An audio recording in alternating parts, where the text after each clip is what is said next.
¿De dónde viene el oro? En el siglo XVII los alquimistas intentaron sin éxito crear oro a partir del plomo. Obviamente fue sin buenos resultados.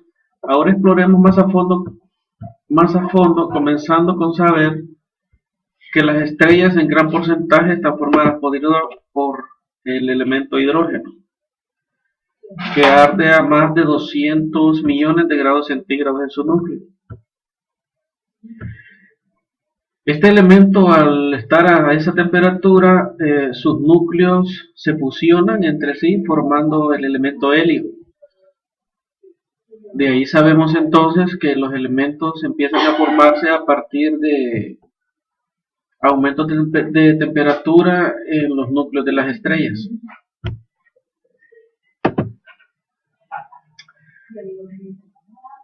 Observando con un microscopio el arco iris, un fabricante de lentes alemán llamado Joseph Fraunhofer observó líneas espectrales en y entre cada color del arco iris.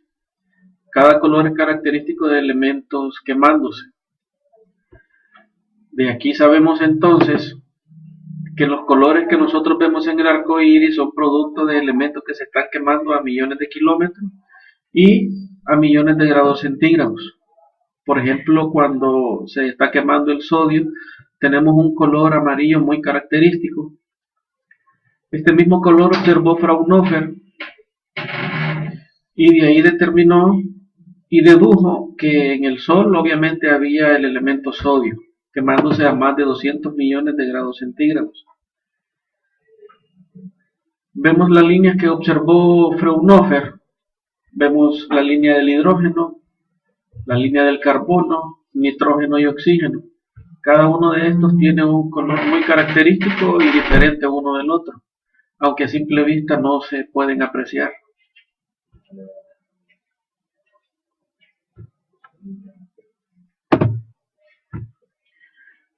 Se sabe que el periodo de desintegración de algunos elementos pues, es de millones de años. Observando con un microscopio, con un telescopio, observando con un telescopio el brillo de cada una de las estrellas que están a millones de años luz de nosotros, podemos determinar qué tipo de elementos son los que están presentes en esa estrella. Y también podemos determinar la edad de cada una de las estrellas.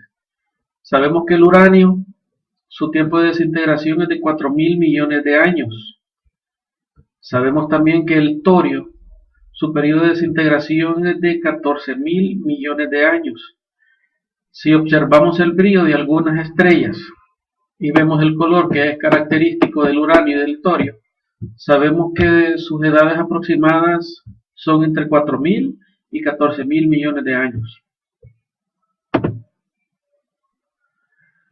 De la explosión de una estrella vieja se desprende polvo y elementos, pero el hidrógeno se concentra nuevamente formando una supernova. Este polvo rodea el hidrógeno y se extiende a 10 millones de kilómetros alrededor de ese núcleo nuevo. Es decir, que al explotar una estrella se forma una nueva. Este polvo está formado en gran parte por silicio, magnesio, zinc, argón, calcio y hierro. De ahí sabemos entonces que al expandirse este polvo formado por todos los elementos que nosotros ahora conocemos, entonces al condensarse nuevamente se van formando lo que nosotros conocemos como los planetas que hoy vemos en el sistema solar. En una nebulosa no se crean elementos más pesados que el oxígeno. Es decir, a mayor temperatura se van formando elementos más pesados, con sus núcleos más pesados. Decíamos entonces que en una nebulosa no se crean elementos más pesados que el oxígeno. Cuando el hidrógeno se convierte en helio, se transforma en una gigante roja a más de 200 millones de grados centígrados. A esta temperatura se crean elementos por fusión de núcleos, como el oxígeno, que no es más que el helio unido al núcleo del carbono. Observamos la tabla que el oxígeno se forma a una temperatura mayor de 200 millones de grados centígrados. A 700 millones de grados centígrados se forma el neón y el magnesio. 3000 grados centígrados se forma el zinc, silicio, argón y calcio. Y arriba de 5000 grados centígrados se forma el hierro.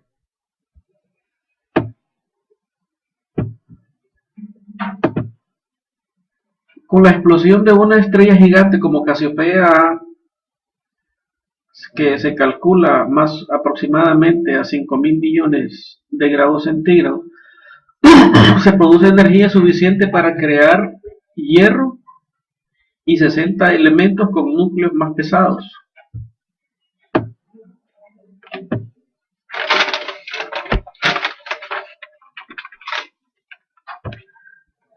Observamos la nebulosa del Cangrejo, que explotó hace aproximadamente 950 millones de años y era 6 veces más grande que nuestro sistema solar. De ahí se formó una estrella de neutrones. Estas estrellas de neutrones son inmensamente densas, es decir, que en aproximadamente un volumen de una cucharada pesa aproximadamente 1000 millones de toneladas. Es un cuerpo extremadamente denso, con una energía acumulada extremadamente grande. Se cree que al crearse este tipo de estrellas, estas estrellas de neutrones, se acumula una gran energía. Se dan sucesos muy extraños incluso en todo el universo. Al chocar dos estrellas de neutrones, se crea una energía arriba de 1 billón de grados centígrados. Al llegar a esta temperatura, al choque de estas dos estrellas, tenemos que se forman elementos mucho más pesados que el hierro, platino, plata, incluso el oro. De ahí concluimos entonces que todo el oro que hay en nuestro planeta, que en verdad por su valor es muy alto, no es más que el producto de un choque de dos estrellas de neutrones. Tenemos el producto de este choque de estrellas de neutrones arriba de 1 billón de grados centígrados. Y de ahí concluimos entonces que el oro se forma en las estrellas. De ahí su rareza y su valor, dado que estos sucesos de choque de estrellas de neutrones se dan muy raras veces en el universo. Concluyendo entonces que los alquimistas se equivocaban al pensar que iban a crear oro del plomo. Gracias.